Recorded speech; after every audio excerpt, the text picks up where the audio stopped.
اگر کوئی حق پر ہے، حق کی دعوت دیتا ہے،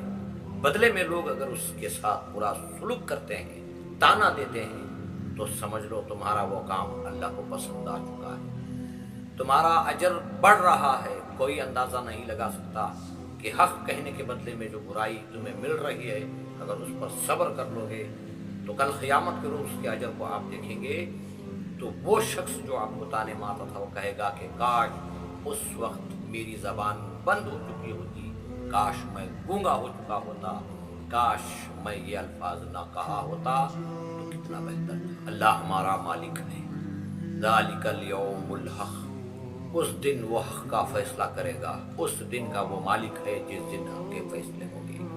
حق بات کہنے سے اگر لوگ ناراض ہو رہے ہیں تو لوگوں کی پرواہ نہ کرو، اللہ کی رضا کے لیے چلتے رہو۔ ہم مسافر ہیں، ہمارا اصل ٹھکانہ دنیا